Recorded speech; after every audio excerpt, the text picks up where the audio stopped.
turashimira umwami ko tugishoboye gukoranira hano kuno mugoroba ngo dusenge,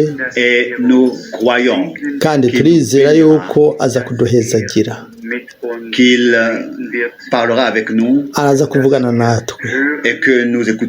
natwe turaza kumviriza,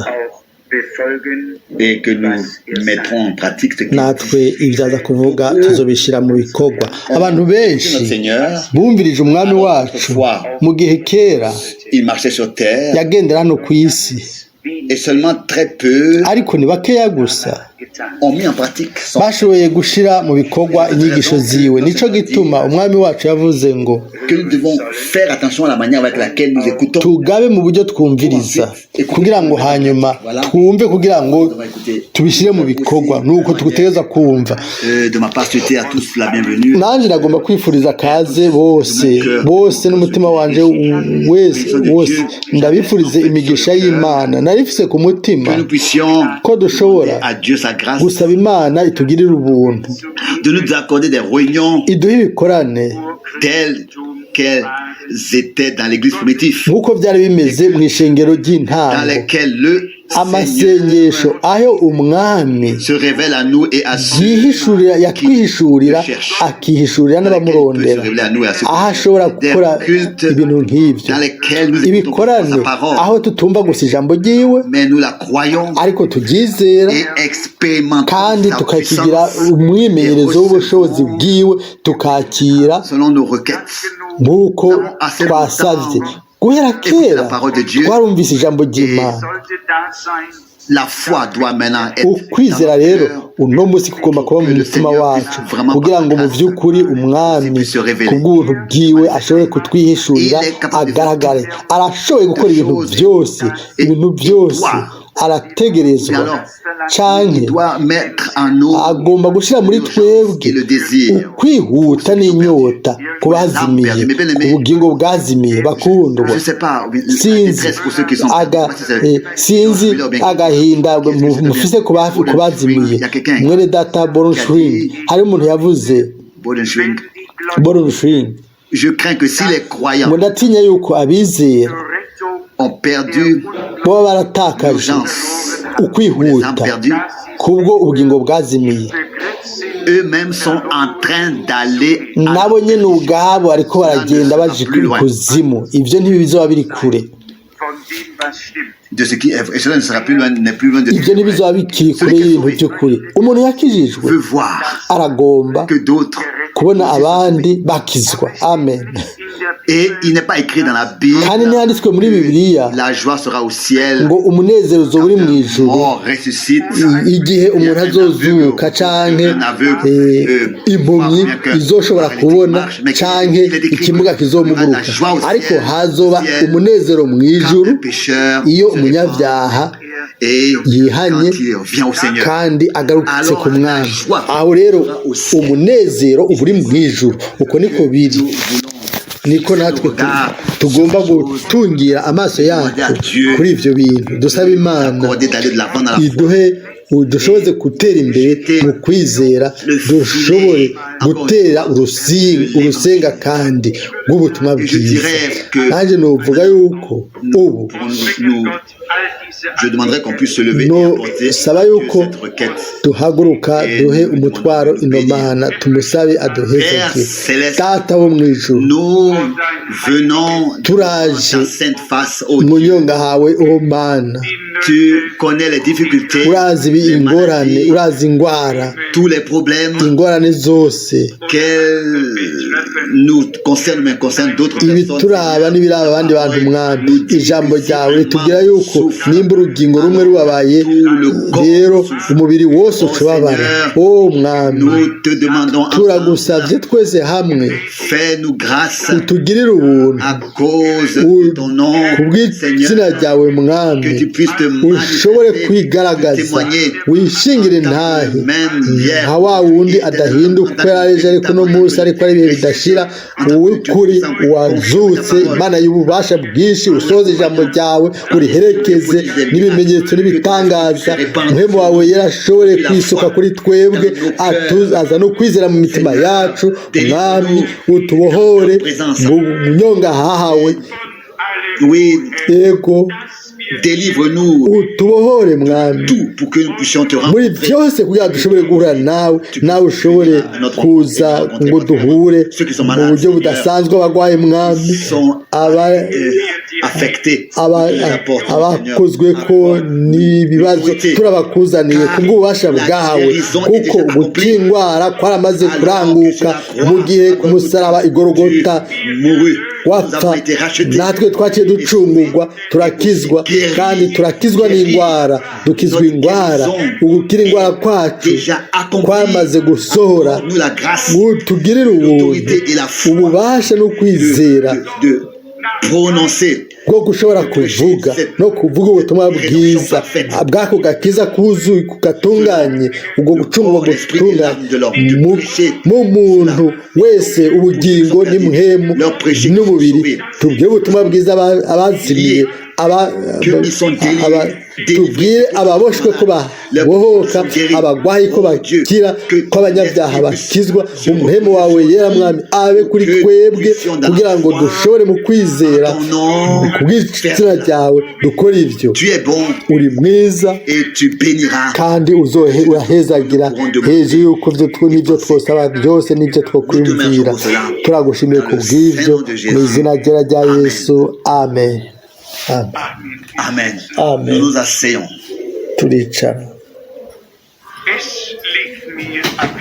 J'ai sur le cœur ce soir de parler ce soir de ce que Dieu a fait et qu'est-ce que nous sommes mbega mu by'ukuri turi imbere y'inyongazina atari twebwe ubwacu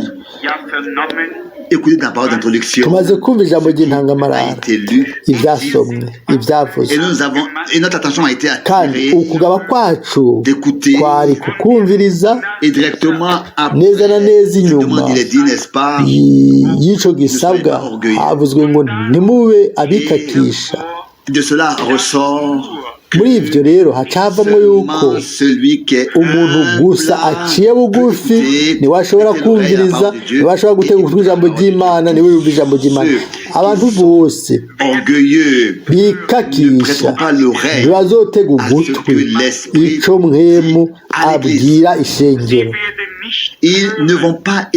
ntibazokumva ngo bashyire mu bikorwa icyo Imana yavuze muri kino gihe kandi hano haravuzwe ngo nimwumve Faites attention, nimugabe nimurabivyo mufate intankami ivyo bintu ntimwikakishe kuko ni umwami yavuze murabona ingene bimeze ni kangahe mu butumwa bwiza tumaze kuvyumva yuko atari Mose ntiyabari abahanuzi ariko yari Imana niyo yari yaravuze kubw'akanwa k'abavugishwa nayo nico gituma yashobora kuvuga ati uku niko Uhoraho agize kuko by'ukuri byari ijambo rije rivuye ku Mana byanditswe mu Baheburayo igice cya mbere umurongo wa mbere ko Imana kera imaze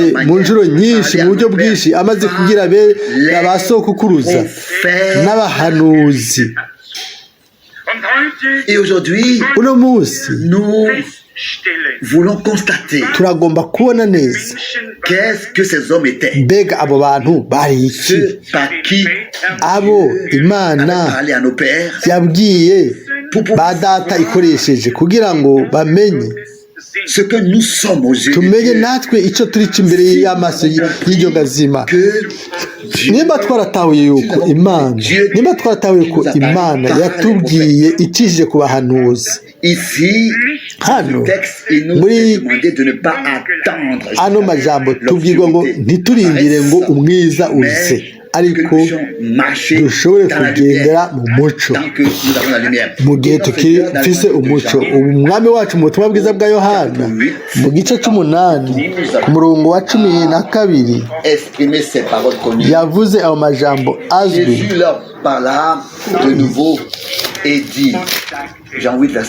Yohani 8:12.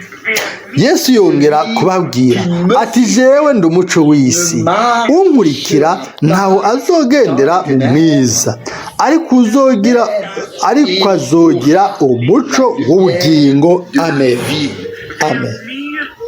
Celui qui me suit ne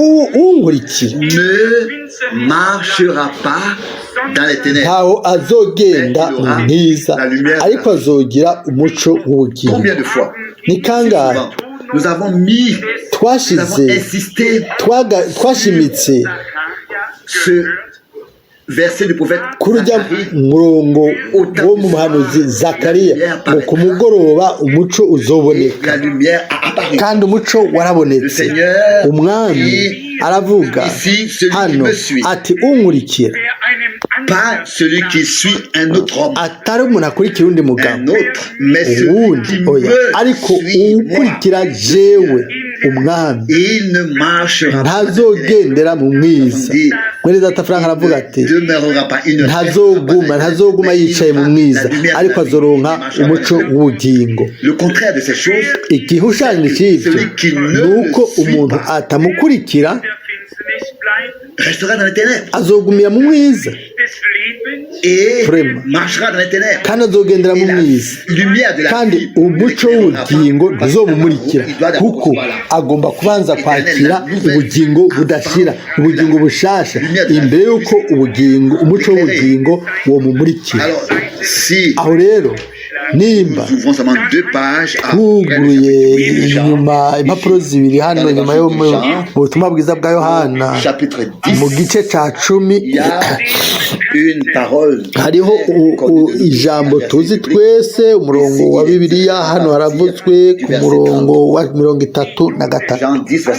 Yohana 10:33. Abayuda baramwishura bati ntitugutera amabuye kubw'igikorwa cyiza, ariko nuko warogose, kuko wewe uri umuntu utigira Imana. Un homme, tu te fais Dieu. Jésus leur répondit. Yesu arabishura ati mbega ntihanditswe mu byagezwe byanyu ngo navuze nti muri Imana? None ko yabise Imana, bamwe ijambo ry'Imana ryashitse ko, kandi ibyanditswe ntibishobora guhinduka. Mwebwe ibyanditswe ntibishobora kubura ububasha bwabyo. Mbega mubwira mute uwo data yejeje akamutuma mu isi burarogose, kuko uvuze uti ndi umwana w'Imana? Et cela parce que j'ai dit je suis le fils de Dieu. Restons ici à cette pensée que nous voulons, kuri kino cyumviro tugomba kuvuga, sur laquelle nous voulons insister ce soir. Icyo tugomba gushimikako umwami Yesu Kristo en tant que fils de Dieu, nk'umwana w'Imana, il a été manifesté dans la yagaragaye yambaye umubiri. Ibyo turabizi twese. Et les Saintes Écritures disent ibyanditswe byera biravuga ko impwemu yose yatura ko Yesu Kristo yaje yambaye umubiri, yagaragaye yambaye umubiri. Iyi ni impwemu niyo ku Mana.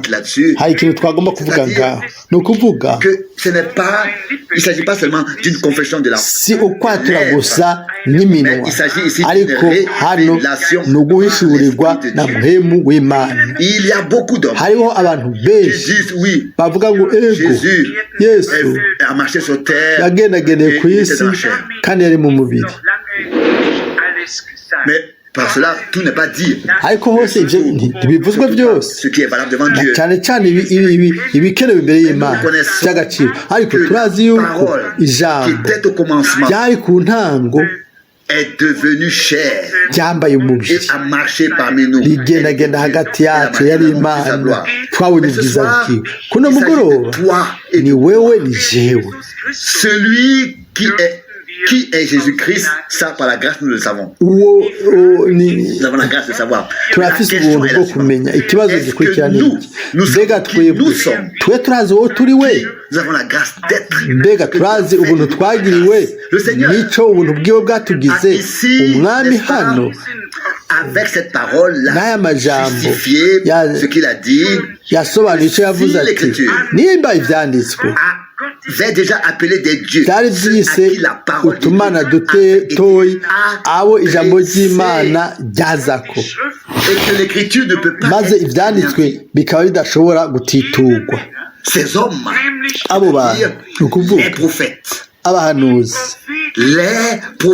abahanuzi b'Imana à qui la parole abo de Dieu ijambo ry'Imana ryari ryajeko a été appelé des dieux biswe utumana dutoyi parce que kuko quelque chose de divin, hari ikintu c'Imana une substance divine akamere k'Imana avait été placé en eux. akabuto k'Imana kari katewe muri bo aho rero ako kabuto k'Imana kaciye kaba igipande c'ubuzima bwabo cyo kubaho kwabo kwa hano ku isi umubiri bari bafise wari umubiri w'isi umubiri w'umuntu ariko ijambo iryo bari barakiriye iryo bakira kari akabuto k'Imana kandi kuko bari barakiriye iryo jambo ry'Imana ni kubw'ibyo bitwa utumana dutoyi biswe utumana dutoyi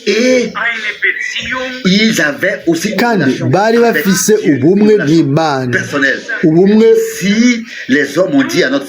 n'Imana hano abantu babwiye umwami ati wowe kuri umuntu ukiyita Imana ni ku mpera y'umurongo wa 33 bashobora kuba bobwira abahanuzi bati mwebwe ko muri abantu que vous faites de vous-même. Niki muvuga ko muri ico mwibwira ko muri iki Rien fait de même. Ntaco bakoze ubwabo De leur personne. C'est Dieu ni qui les a Imana déterminés yabagenye ngo babe ico bari bari et nous faisons bien natwe turagira si neza nous comprenons iyo dutahuye ivyo Imana yakoze muri twebwe peut-être kumbure que nous pourrons alors twoshobora kandi vaincre cette paralysie gutsinda uko gukongatara ko mu buryo bw'impemu tuba turimo birakwiye ko hagera igihe dushobora la lumière dépassant la lumière, donc perçant la lumière du son, kurengana umuco maze tukarengana wa muco mwinshi tugatahura icyo turi cyo imbere y'amaso y'inyonga z'Imana. Abahanuzi bose bari abantu nka wewe nanjye. Mbere haranditse ngo mu gicete cya Yakobo ngo Eliya yari umuntu nkatwe. Yego ibyo ni by'ukuri, yari umuntu nkatwe. Kandi byaba twogombye kuvuga umwami wacu, haranditswe ngo yabonetse nk'umuntu, yabonetse nk'akana bazinze mu duhuzo mu bwato. Abo bantu babona umuntu, babona akana, ntibabona Imana yambaye umubiri, ariko baravuga bati wewe kuri umuntu ko wigira Imana. Ntibashoboye gutahura, ntibatahura yuko yari Imana. Imana yari yambaye umubiri w'umuntu. Ubu rero kuno mugoroba turashobora kuza tukavuga ku byo mwene data Branham mu butumwa bwiza ngo ni Melikisedeki ni iki. Muri bujya butumwa Melikisedeki ni iki? Imana ubwa mbere yari ifise icyumviro, hanyuma Il a exprimé cette pensée, icyo cyumviro yarakivuga ica yigaragaza mu mubiri w'imhemu mbere ikiva mu mubiri w'imhemu ikiza mu mubiri w'inyama. Twebwe ubwacu ntituriga tuba mu mubiri w'imhemu, ariko ubu mu bihe bidashira twari mu byumviro by'Imana kandi twari muri Kristo. Imbere y'uko isi n'ijuru bibaho twaratoranijwe kandi twaragenywe imbere y'igihe. Ubu rero igihe kirashitse, iyo uguhinduka kw'imibiri yacu ni kwagera, aho rero tuzoca tuba mu mubiri w'imhemu twirinze. Ariko reka tureke kwinjira igina kuno mugoroba. Abantu abo ijambo ry'Imana ryazako biswe utumana dutoya, kandi nimba uno munsi twogereranye tukavuga tuti Imana nyiri ububasha bwose yari mu ijuru, ikaba yari ifise abayiserukira hano kuri ino si.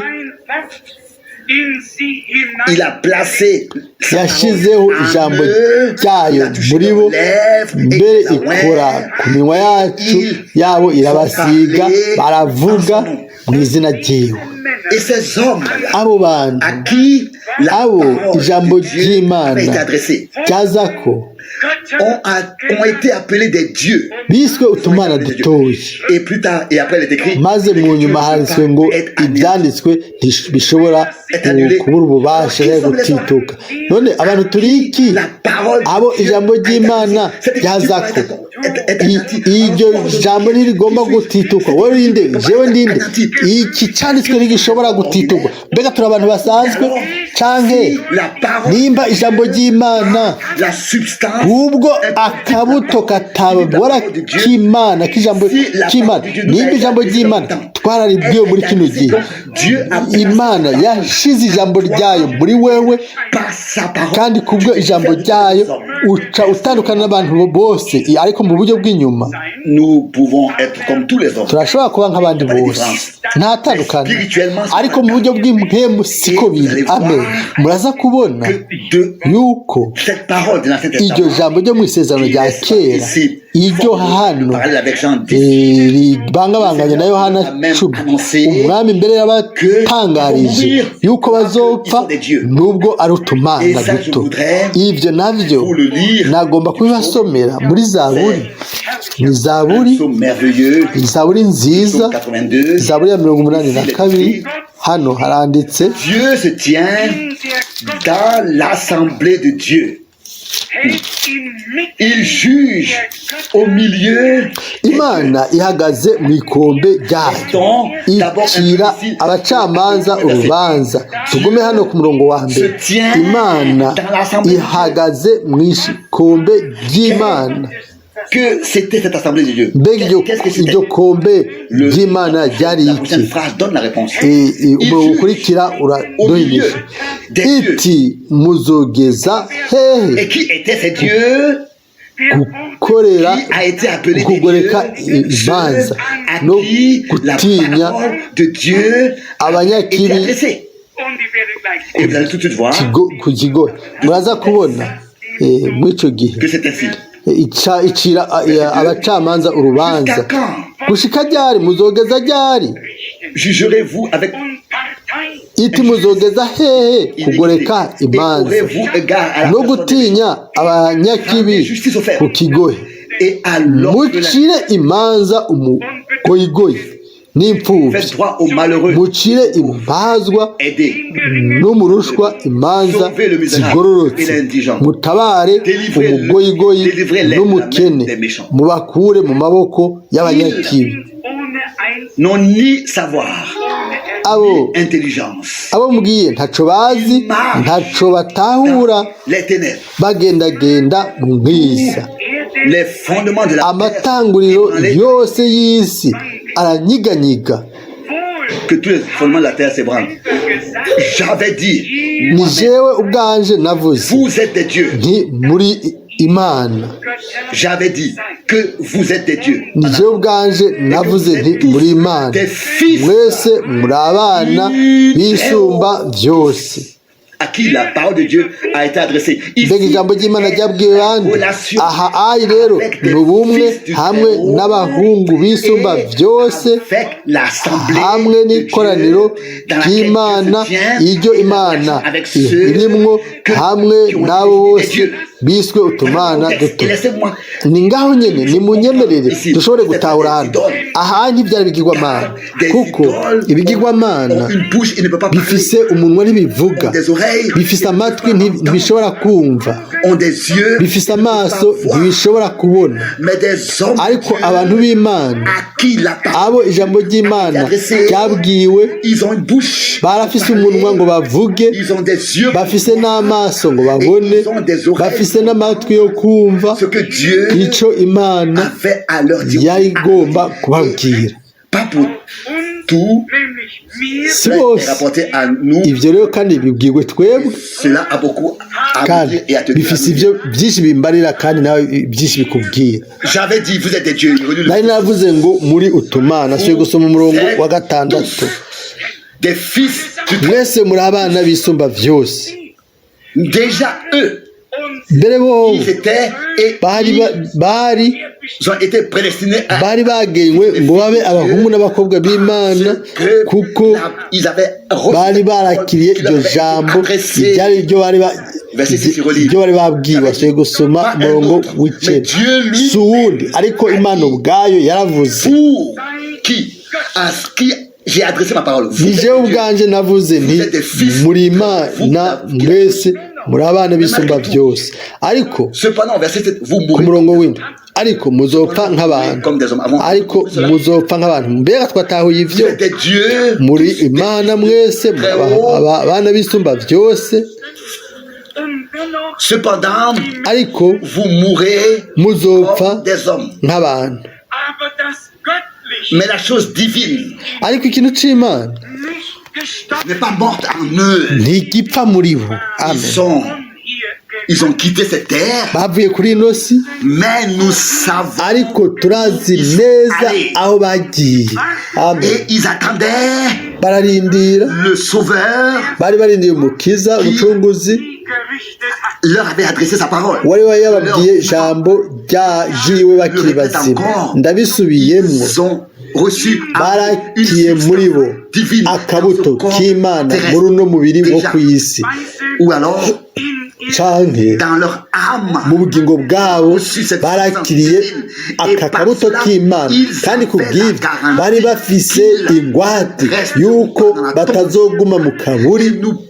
Natwe turashobora, haleluya, kugenda muri Matayo 27:51 tugasoma ngo igihe Kristo umwami wacu umucunguzi wacu yapfa, haciye haba ugutigita kw'isi gukomeye, maze ibitandara biramenagurika, imva ziriyugurura, abantu abera benshi bari basinziriye barazuka, baca biyereka abantu benshi mu gisagara cera. Ego aho muca muvuga muti ibyo navyo abo barabahanuzi.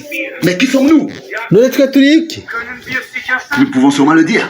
Twe turashobora gusa kuvuga, kumbure, seulement peut-être, si kumbura ahubwo, avec sûreté, ariko n'ubushizi bw'Imana turashobora kuvuga que l'incrédulité ngo ukutizera est notre perdition. niko kuzimira kwacu. Neza neza nk'uko ukwizera ariyo ntsinzi, neza neza nk'uko ukutizera ari ugutsindwa. Il n'y a pas d'autre chose. Nta kindi kintu kiriho. Nous devons dutegerezwa dans la foi mu kwizera nous confesser à Dieu a fait de nous. Ico Imana yatugize. Nous sommes conscients. Twebwe dufise ubushizi bw'amanga, tuzi neza yuko les croyants et les incroyants abizera n'abatizera bose barapfa. tant qu'on peut le constater extérieurement, uko dushobora kubibona mu buryo bw'inyuma bose uko ari babiri bashyirwa mu isanduku bagahambwa inyuma nta itandukanizo si ibyo ushobora kubona n'amaso ariko ndababwira yuko Imana yo yagize itandukanizo hagati y'abamuzi y'abakorera n'abatamukorera amen hagati y'umuntu yizera ijambo ryayo n'umuntu atizera ijambo ryayo hagati y'abana b'Imana n'abana b'iyi si c'est vrai. Je l'ai dit moi-même, nabivuze ubwanje vous êtes des dieux. muri Imana ni Zaburi 22:8-6 nije ubwanje navuze muri Imana mwese muri abana bisumba byose bari biswe abana bisumba byose umugambi wo gucungura ntiwasohoye gusa ntiwavuzwe haraheze imyaka mike iheze oye si imyaka mike ariko uwo mugambi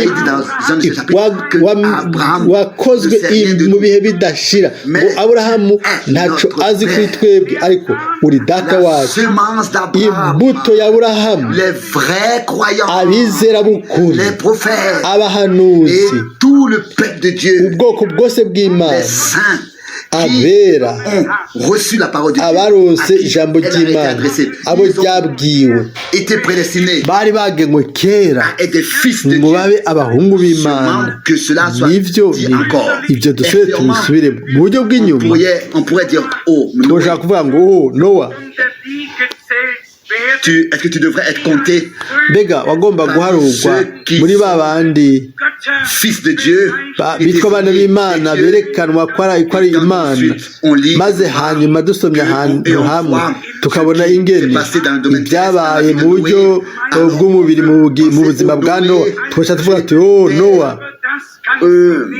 beaucoup d'autres choses mais ça tu n'as pas pu l'être wari ibintu byinshi ariko niho bayicoye ariko reka nababwira uno munsi kubera ububasha bw'ijambo ry'Imana ko iryo dufite imbere yacu kandi tukaba tumaze kurisoma abo bose abo ijambo ry'Imana ryabwirwa aux yeux de Dieu maso y'Imana sont des dieux ni Imana abana bisumba byose bari abana bisumba byose hanyuma mbega bimeze gute kuri wowe no kuri jewe uno munsi umwami wacu yatanze inyishu ubwiye ati nimba jewe kuno mugoroba nagomba kwitanga rero mwoshobora gutaha mufise ibyo kunegura muhira mufise ugukekera mwoshobora kuvuga mbega ujya mwene data no munsi yatubwiye ibiki ibintu n'ibishasha kuri jewe yego kumbura si bishasha ariko kumbure ibishasha gato ariko ibyo rero birababaje yuko tutashoboye kumva ibyo bintu imbere y'igihe maze tugatahura yuko nimba ijambo ry'ubuvugishwa nimba ijambo ryari ryabwiwe bari abantu ryagize igikorwa muri bo mu buryo biswe utumana n'abana b'isumba byose mbega ijambo ryagomba gukora iki uno munsi muri wowe inyuma y'uko Golgota hagaragaye ikimazi ikiguzi kaba caratanzwe maze tukaba twararose ubuntu bwuzuye bugakiza turi abahungu n'abakobwa b'Imana kubwo kwizera Yesu Kristo umwami wacu mbega uko niko bimeze mbega ivyanditswe vyera ntibivuga yuko turi ubwoko bwatoranijwe mbega siko byanditswe muri Petero wa kabiri 9 ko turi ubwoko bwatoranijwe abaherezi b'Imana ubwoko bw'abaherezi ihanga ryera abatangaza ubwiza bw'uwaduhamagaye mbega ntitwagenwe ngo tuganzanye nawe byagenze gute muri runo runganwe Imana yarakoresheje umuntu mu buryo budasanzwe nk'akarorero kugira ngo yerekane ibishobora kuba mu bantu abo ijambo ry'Imana ryajeko muri bo c'est pas une lettre si indome zipfuye zavuzwe ariko ni ijambo ry'Imana muri bo ijambo ry'Imana ryarazanywe kandi iryo jambo bakiriye ububasha bw'Imana bwarimo bubagira abahungu n'abakobwa b'Imana niko bimeze n'uno munsi ntitwumva gusa amajambo y'Imana amajambo y'ubusa ariko n'amajambo arimo ububasha bw'Imana kandi n'amajambo mpemu n'ubuzima nico gituma muri twebwe habonekamwo ubuzima ku bwa mpemu w'Imana nimba twakira by'ukuri ijambo ry'Imana Imana muri twebwe yashizemwo akabuto kayo k'Imana kandi iryo jambo ryamuvuyeko iryo jambo ni kubw'iryo jambo ibintu byose byahamagawe ngo bibeho iyo twiyumvira ingene ku musaraba igorogota une rédemption ugucungura kuzuye gutunganye kwagaragaye maze ce qui pouvait être compté au vieil homme abashobora guharurwa muri wa muntu wa kera ku musaraba igorogota ibyo byaciye biba ikimazi cararishwe ikiguzi cararishwe maze icyete cyatwagiriza carahanaguwe ntidukeneye kuraba kuri twebwe nk'abantu bagomba gupfa nimba umwami agitebaganye kuza nk'abandi bose tuzopfa ariko turizera yuko twabaye abahungu n'abakobwa b'Imana kubwo kwizera Yesu Kristo umwami wacu si gusa ko amakosa yacu yarishwe maze ibyaha byacu bikaba byahariwe si ibyo gusa rimwe na rimwe ndibaza yuko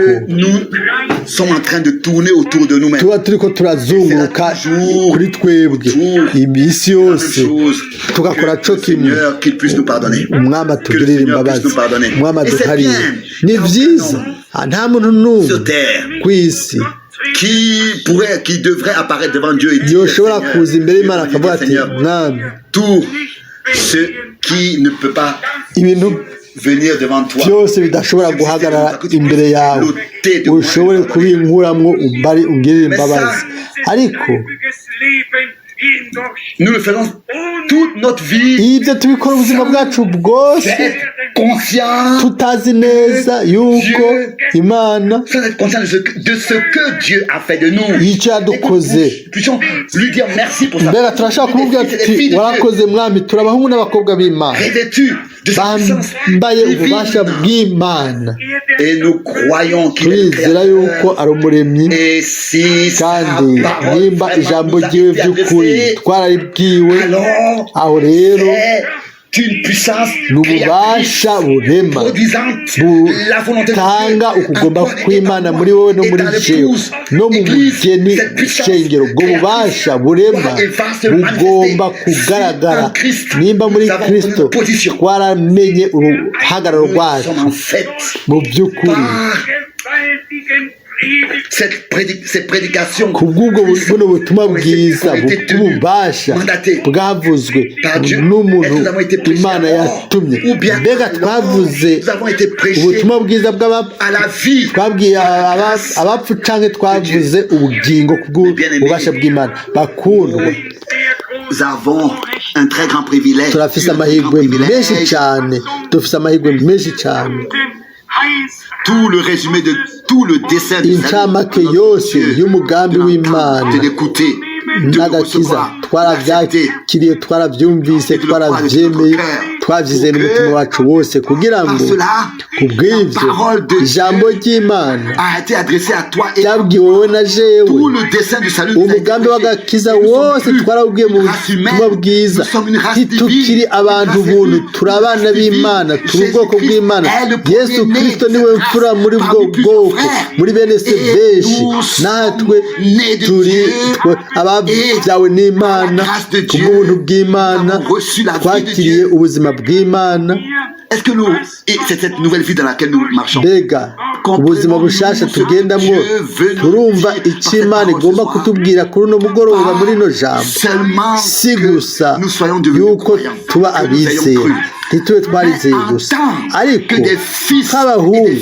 n'abakobwa b'Imana twagira ubuntu bwo gufata uruhagararo rwacu twahawe n'Imana kugira ngo dushobore kuza imbere y'Imana dufise icyo tujejwe.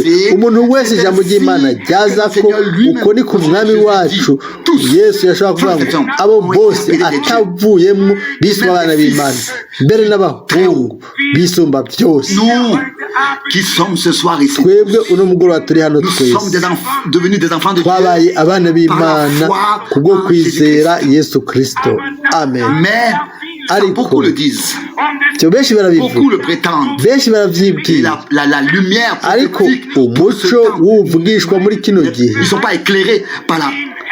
lumière prophétique pour ce temps parce qu'ils sont pas prêts à continuer à ntibamurikira kuko ntibabandanya gukurikira umwami mu nzira zabo, baciye bahagarara ahantu runaka dans le chemin spirituel, mu nzira yo mu buryo bw'imhemu.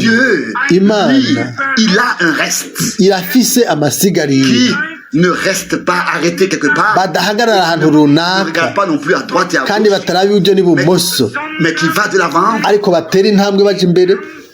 Amen. avec Dieu le Seigneur, nous bajana n'Imana umwami bakagenda babandanya imbere, et en accord avec sa parole. ntibijana ariko bakajana n'Imana n'ijambo C'est à ce ryayo. moment-là que Aho rero niho Dieu prend Imana la responsabilité sur nous ifata et de toute igikorwa gikomeye manière muri twebwe mu buryo bwose azotwitwararika. Abo à bantu qui le Seigneur, abo que le Seigneur appelle umwami Dieu, yita Imana ils sont passés par beaucoup d'épreuves. baciye mu bigeragezo byinshi, kandi iyo Mana nyine murashobora kubisoma mu Baheburayo Il nous est 11, montré twerekwa yuko isi itari babereye, ils ont été lapidés, baratewe amabuye, barishwe, barakerewe,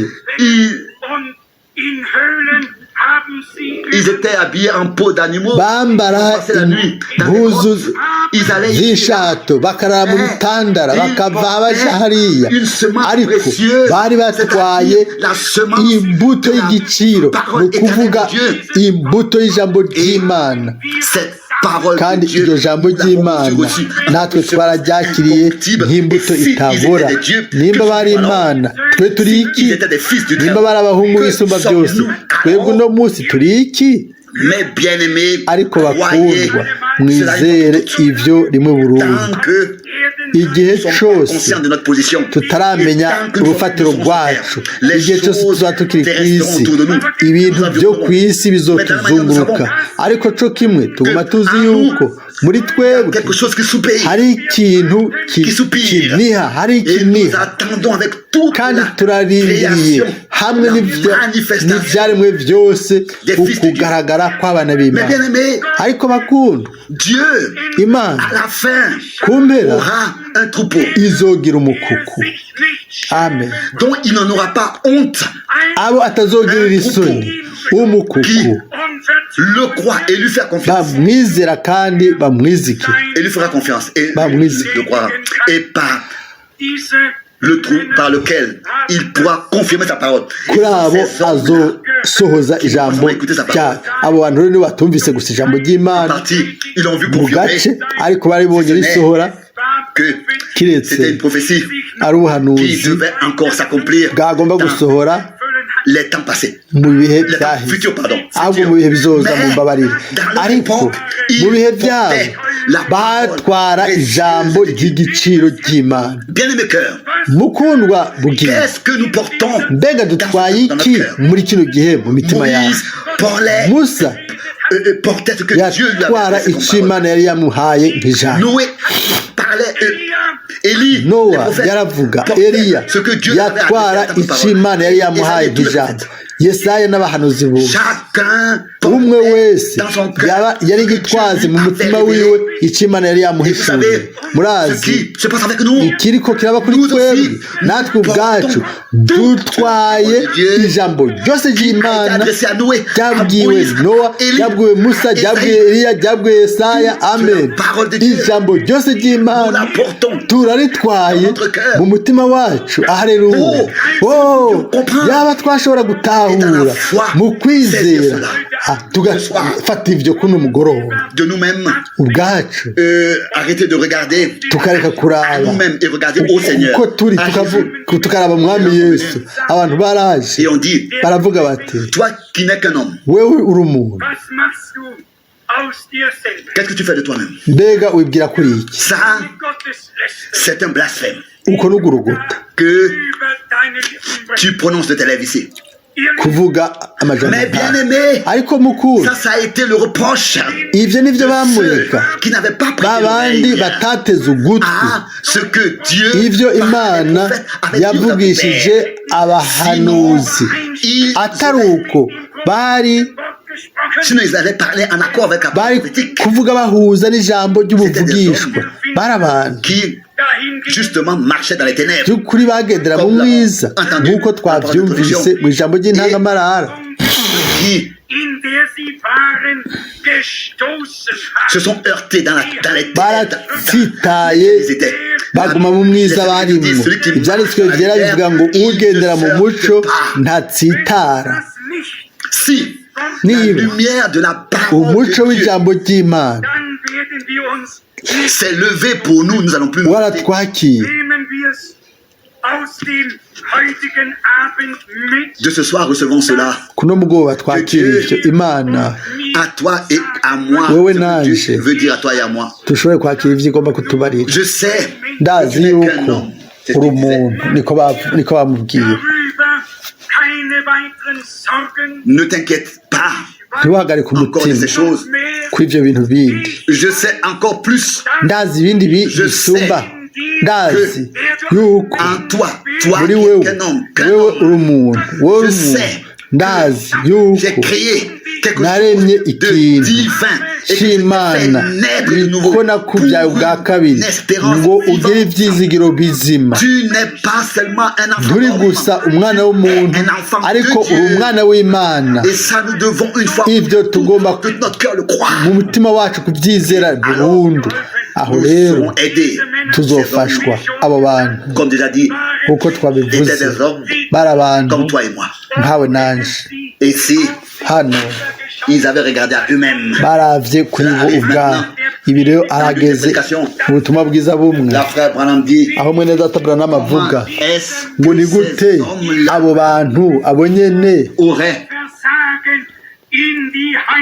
pu, dans les saintes écritures, mu byanditswe vyera bashobora les erreurs. kwandika amakosa yabo Les prophètes avaient écrit. nimba abahanuzi Alors, baranditse Il n'y aurait rien à lire de tout. nta kintu rero umuntu na kimwe yosoma mu byo bakoze nk'amakosa nk'icyo bakoze nk'amakosa, ariko ko yari Imana yari yavuze ikoresheje akanwa kabo, ikaba yarabahumekeye, akaba yari Imana ubwayo yabahubwira bakandika, maze bakandika n'ibiganza. Aho rero twica dusoma inyuma bari abantu barapfa comme tous les autres hommes. nk'abandi bantu bose.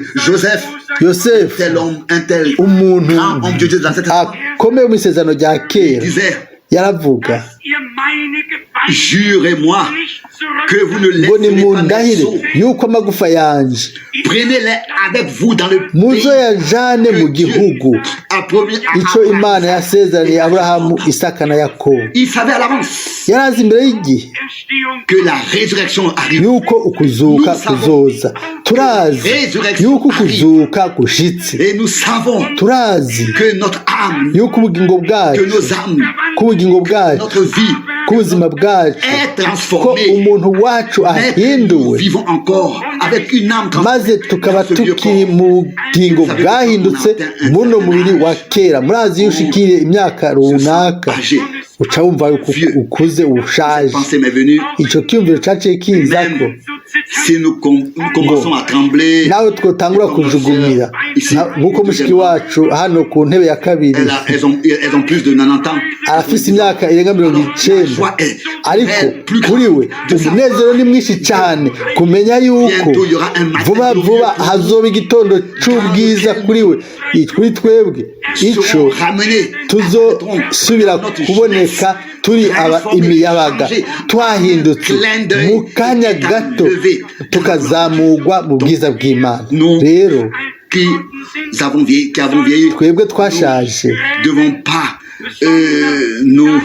nous plaindre, ntitwidoge mais ariko remercier Dieu dushimire Imana est proche, ko isaha iri hafi que la iyo transformation uguhindurwa aura kw'imibiri lieu. yacu kuzogaragara La kuzoboneka transformation aura lieu. Nous ne uguhinduka sommes pas des hommes kw'imibiri ordinaires. twe ntituri abantu Nous basanzwe sommes enfants de Dieu. turi abana b'Imana Enfants de Dieu. twabaye abana b'Imana Que les Saintes Écritures uko le niko disent. ivyanditswe vyera bibivuga Et le prophète Osée, umuhanuzi Oseya à qui la parole uwo a été ijambo adressée, ry'Imana disait, ryari ryaje ko yaravuze vous qui n'êtes pas mon peuple, ngo mwebwe mutari ubwoko bwanjye serez appelés muzokwitwa abahungu b'isumba byose et c'est ce que nous sommes.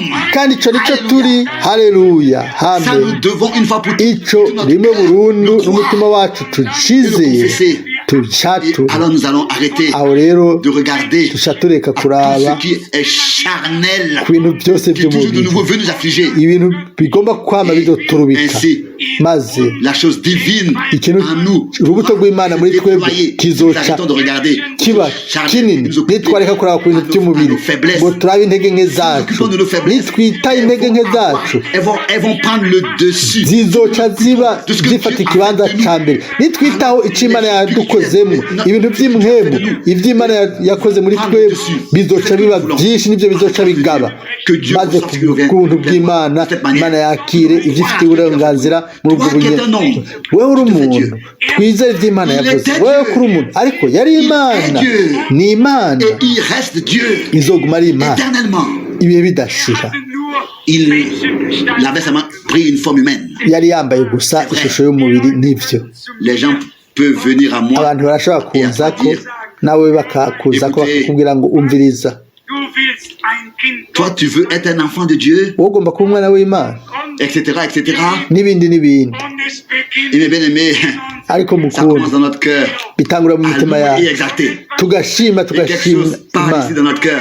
mu mutima wacu hakabira Tu ikintu veux pas l'être. kivuga Tu ngo l'es. tugomba kuba umwana w'Imana wabaye umwana w'Imana kubera ubuntu Tu es bw'Imana devenu par la grâce de Dieu. wabaye umwana w'Imana kubera ubuntu bw'Imana uri icyo Imana yakoze wewe nicyo tugomba kuraba gusa igihe cyose tubyizeye turavye igorogota tukabona ubwiza bw'Imana turashobora kuraba kuri Dawidi tukavuga tuti mbega Dawidi wakoze iki ndashobora gusoma zaburi sinzosubira gusoma zaburi biraheze Dawidi sinzosubira ariko niko twoca duhagarika n'abandi bose maze kumpera tukaguma turi twenyine atamana atari ijambo ry'ubuvugisha atani ibyiziga reka turabe noneho ntiturabe ku bintu byose by'umubiri turabe ku bintu by'Imana kuko nivyo birimo birajya hejuru nibyo biriko biragaragara mu bwoko bw'Imana bikaba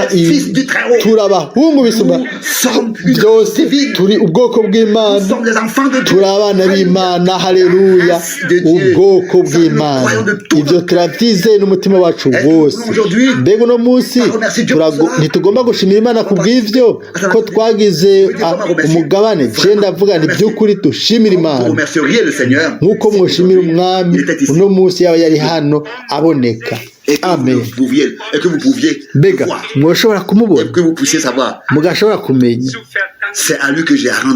niwe ngomba guha ubuntu bwose kubwo agakiza kanje ibihe bidashira niwe ngomba gushira mbega aho cabiki amashimwe menshi mu mitima yacu yoturika amahoro yo mwijuru yo kuzura mu mitima yacu twovuga tuti warakoze mwami yaravuga ngo wizera wibaza urizera ko wambonye harahiriwe abatabona ariko bakizera twe ntitwamubonye mu buryo bw'umubiri ariko turizera n'umutima wacu wose turamwizeye ijambo ryiwe n'a pas seulement été adressé au prophète. Ntiryabwiwe gusa abahanuzi ariko nawe waribwiwe nanje naribariwe muri kino gihe Imana yarungitse umuhanuzi ku mpera z'ibihe uwo yakoresheje révéler kugira ngo ihishure toute la parole de Dieu et la prêcher. kore La Bible, acceptons maze cela. ivuge ubutumwa bwiza bwose mu buryo buciye bugufi, ntitube abikakisha nk'uko twavyumvise, ariko tugabe kuco umwami Veut nous dire, agomba il kutubwira. veut Aragomba yuko faire comprendre qui nous adutahuza sommes, ico turi qui co, tu es, qui je suis, à ico uri ses co yeux. nanje ico ndi co mu maso hiwe, ni ukuvuga abana b'Imana, abahungu n'abakobwa bisumba vyose. Nous sommes la race de Dieu Turi ubwoko bw'Imana et nous sommes dans un grand privilège. dufise amahirwe Les menshi prophètes, eux, ils doivent entendre. nk'abahanuzi bose. Nous pouvons Twebwe déjà le recevoir. turashobora kuvyakira kandi uno munsi Personne nta muntu n'a n'umwe besoin de quitter cette salle agomba kuva muri ino nzu en tant qu'homme, enfant d'homme. nk'umwana w'umuntu. Aujourd'hui, chacun, umwe wese hano aze kuva ngaha aussi en tant qu'enfant de Dieu, ari umwana w'Imana, ari nk'umwana w'Imana.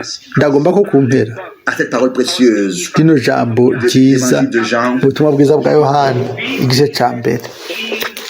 Tous ceux qui l'ont reçu, Abo bose bamwakiriye, murongo wa 12 na 13, de devenir enfants de Dieu, yabahaye ububasha bwo gucika abana b'Imana, croient en son nom. nibo bizera izina ryiwe. Uno munsi Seigneur Jésus-Christ, wizera izina ry'umwami Yesu Kristo, uritabaze izina ry'umwami, et il maze fera de toi, qui est un azokugira enfant d'homme, wewe mwana w'umuntu, azoguhindura ube umwana w'Imana. Nubwo biri ubu un enfant d'homme, uzoguma uri umwana étant w'umuntu devenu un enfant de Dieu. kandi wabaye umwana w'Imana. Ntihashimashijwe hejuru Imana yacu.